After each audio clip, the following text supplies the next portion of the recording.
Good morning. How are you? I'm well. Nice to see you. Likewise, likewise. There's quite a lot of questions in people's minds about what's going on and what is going to happen with this virus, and in particular with our economy. And I thought, uh, interesting way to answer some of those questions for myself and for some of those people would be to have a conversation with you and get a sense of what you're thinking. Thanks for having me, and thanks for opening this conversation. I think it's very important in these times to have as much information on these issues as one can get, and for the public to be as informed as possible. One of the big issues that I have, and one of the things I'm thinking about, is how we should think about opening up the economy. Which are the parts you think of the economy that are critical to be opened up, and what's the sequence of opening up? It's a great question because I think as we turn from trying to bend the curve on infections and preventing hospitals and medical facilities from being overwhelmed, we have to start thinking about restarting people's livelihoods. It's all too easy to have a lockdown forever, but obviously that is unsustainable for the economy. So it has to be a sequencing. First, the places where you can maintain distancing, and it's not just distancing in the workplace, it's also distancing to and fro from the workplace, the transportation structure. Do people have private means of transport, their cycles or their scooters, or even cars? Or do they depend on public transport? And if it's public transport, how do you maintain distance in public transport? So there's a lot of work that needs to be done, both on creating the structures as well as ensuring at the workplace it is relatively safe, as well as ensuring if there are accidents, there are fresh cases, how do you isolate quickly without having to go to a second lockdown or a third lockdown? Those will be devastating if we have to go there. That's what a lot of people say, that if you get into a cyclical lockdown, if you open up and then you're forced to shut down, and then you open up and you're forced to shut down again, then that is devastating for economic activity because it would completely destroy trust. You'd agree with that? I think that's right, because that would suggest, you take even a second lockdown, it means that you haven't been completely successful in doing in reopening. And that raises questions of if you reopen again, will you go into a third lockdown? So it does diminish credibility. That said, I don't think we have to aim for 100% sort of success. That is zero cases when we open up. That's unachievable. What we have to do is manage the reopening so that when there are cases, we isolate them. But at the heart of that management, knowing which areas are having heavy infections, which areas are not, at the heart of that process, of course, is testing. And there's a sense in India and that the testing capability is in itself limited. That we're a big country, and that our ability to test, like the United States or like the European countries, is comparatively limited. So how would you think about it with a sort of low level of testing? I mean, would you? It's a great question because take the United States right now. It's ramped up to about 150,000 tests per day. But the consensus amongst experts, certainly the epidemiologists, is that to really be confident about opening up, you have to triple that to 500,000 tests a day at least. And some are talking of numbers in the millions. Well, just multiply by 4 to get 4.5 to get India's population. And you're talking about 2 million tests a day if you want to get the level of confidence that you have in the United States. And clearly, we are nowhere near that. I think we're somewhere around 25, 30,000 tests a day at this point. But we have to be cleverer about opening up, which means perhaps do mass testing. Take,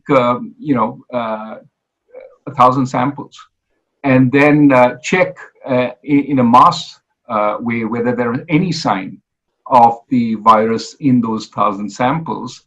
And if you do find that, then go deeper into that particular sample and check who it might be. But this way, I mean, these are ways of testing which reduce the burden on the test infrastructure and can allow us to try and vet much more. It's in some sense less intensive, but it is cleverer. We have to be cleverer about the reopening because we simply can't wait till we have that kind of facility. There's going to be the impact of the virus, and then after some time there's going to be the impact on the economy, a sort of blowback impact that is going to come, real impact that is going to come a couple months from now. How do you sort of make the balance between fighting the virus right now and fighting the consequences of the virus 3 or 4 months down the line? I think that it has to be a prioritization because our capacities and our resources are limited. Certainly our financial, fiscal resources are more limited than the West. So what we need to do is decide how do we keep this economy together so that when we reopen up, it's sort of able to walk off the sick bed and not be impaired at that point. So most immediately, I think keep people well and alive. Food is extremely important. Reach it to every place. Places our public distribution system does not go. Amartya Sen and Abhijit Banerjee and I have talked about temporary ration cards, for example, for people who don't have access. But you have to treat this pandemic as a situation which is unprecedented. We have to break norms in order to tackle what is needed, while at the same time keeping in mind that there's an overall budgetary sort of limit. There are only so many resources we have. What do you think about the agricultural sector and the workers, migrant workers? How should we be thinking about their finances? Well, this is where I think the efforts we made on direct benefits transfers sort of needs to be realized at this point. All the ways we transfer to relatively poor people, we need to take a call on that. We have different ways of accessing through widows' pensions, through the Manrega rolls, and we need to say, look, these are people who don't have a job right now, who don't have a livelihood. And for the next 3 or 4 months, while this uncertainty is on, we're going to support them.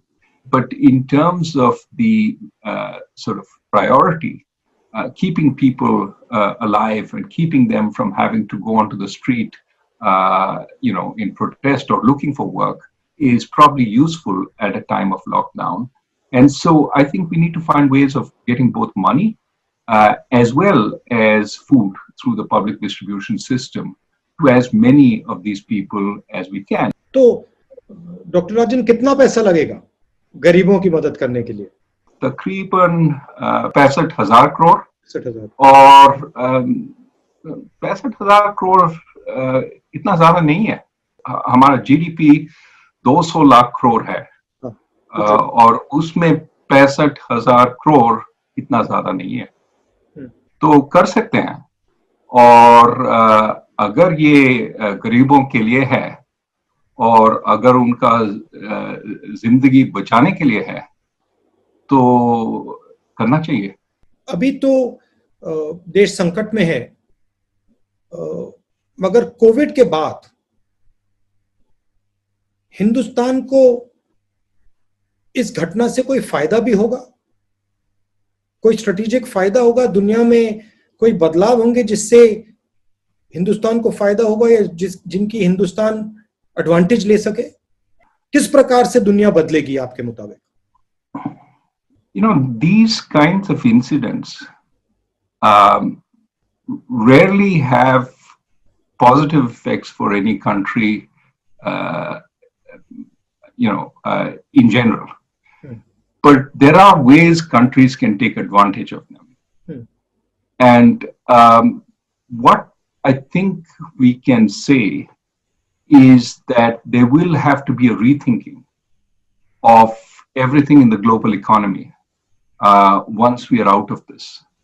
If there is opportunity for India, it is in shaping that dialogue, in being more of a leader in that dialogue, because it is not one of the two big warring parties, but is a big enough country to hear its voice, to have its voice heard in the global economy. In this situation, India can find opportunities for its industry, for its supply chains, but most importantly, it can try and mold the dialogue towards one which has greater place for more countries in the global order, a multipolar global order rather than a single or a bipolar global order. Don't you think there's a crisis of centralization? That there is too much centralization of power taking place, and the conversations are stopping. I mean, I think it would conversations would help a lot of these problems that you're talking about, but it sort of breaks down for some reason. I do believe that decentralization is important both for bringing more local information to work, something we talked about earlier, but also about giving empowerment to the people. What you see across the world is a great sense of disempowerment. Decisions are being made elsewhere, not by me. Yeah. I have a vote, but that elects somebody in a far off place. My local sort of panchayat or state government has less power. They don't feel they can, alter anything, and so they become prey to a different set of force. I would ask you the same question. I mean, do you see this whole, panchayati Raj, which Rajiv Gandhi your father brought back? What effect has that had, and has that been beneficial? It's had a huge effect, but I'm sorry to say it's in retreat. So a lot of the forward movement on Panchayati Raj that had taken place, we are now moving back to a sort of bureaucratic, BM-based structure or a bureaucrat-based structure. And if you look at the southern states, they are doing a better job because they are actually more decentralized. And the northern states are centralizing power, and they're taking away power from the panchayats and the sort of grassroots organization. The closer decisions are taken to people, the more ability they have to keep a check on those decisions. So I think it's an experiment worth doing. But what do you think is causing this at a global level? Why do you think we are having this sort of massive centralization and stopping a conversation? What do you think there's a central cause, or do you think there are a number of? I do think there is a cause, and I think it is the global markets, right? There is a sense that if markets globalize, market participants, firms, for example, want to see the same rules everywhere. They want to see the same coordinating structure everywhere. They want to see the same government everywhere, because that then gives them confidence. That attempt at uniformity takes away power from the sort of local or national governments. Of course, in addition, there is the bureaucratic temptation to centralize. If I can grab the power, why not?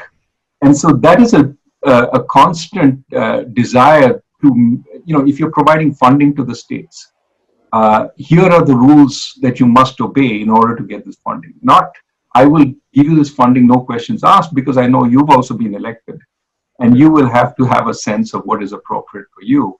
There's a new model also out, which is the authoritarian model, which is questioning the sort of liberal model, and it's a different way of doing work, and it seems to be more and more rising in more and more places. Do you think it's going to get pushed back?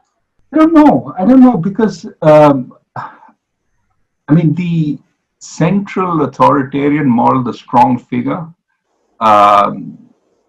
in a world where you're powerless, is sometimes appealing, especially if you can develop a personal rapport Yeah. with that figure, and you feel they believe in me, they care for the people. The problem with that is the authoritarian figure can develop their own sort of sense of, yes, I am the power of the people, and therefore whatever I say goes. My rules apply, not the checks and balances, not the institutions, not the decentralized structure. Everything is going to go through me. The sort of historically, what has happened is that has put too much weight on that center. And eventually that collapses. But clearly, something has gone wrong with the global economic system. I mean, that's pretty clear, right? Would that be a fair statement? I think that's a fair statement, that it's not working for a lot of people. The growing inequality of incomes and wealth in developed countries is certainly a source of the concern. The precariousness of jobs, the so-called precariat, is another source of concern. You have these gig jobs without any sense of whether you will have income tomorrow. And of course, we've seen during the pandemic, many of these people don't have any support. They have lost out on both incomes as well as their safety net. Therefore, what we have today is both a problem of slowing growth. So we cannot dispense with markets. We do need growth. But we also have a problem of stuck or inadequate distribution. People aren't getting the fruits of that growth in the same ways. Many people are being left out. And so we need to think about both sides. And that's why I think rather than focus on distributing output, distribute opportunity. It's interesting that you said that infrastructure connects people and that gives opportunity. But if there is division and hatred, that disconnects people. That's also infrastructure. There's an infrastructure of division and infrastructure of hatred, and that causes as big a problem. Absolutely. I think social harmony is a public good. Having everybody believe that they're part of the system and equal part of the system is essential. We cannot afford to be a house divided, especially in these times when our challenges are so big. And so I would prefer to put, our founding fathers, people who wrote our constitution, and the early sort of administrations. That's something I've been spending some time sort of relearning. And those people realized that there were some issues which you wanted to put on a shelf and not touch. Because if we got into those issues, we would spend a long time fighting each other. Also, you tend to divide and look backwards into history when you're struggling with a forward vision. So I think I like what you said about India needs a new vision. What would be the elements of that in your view? Of course, you mentioned in infrastructure, education, healthcare, but how would it be different than the last 30 years or 20 years? What would be the pillars that would be different?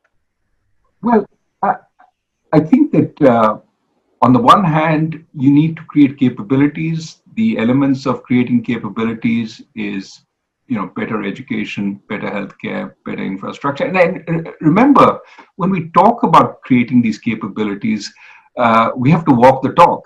But we also, make no mistake, need to rethink what our industrial and market system looks like. We still have the remnants of the old license permit Raj.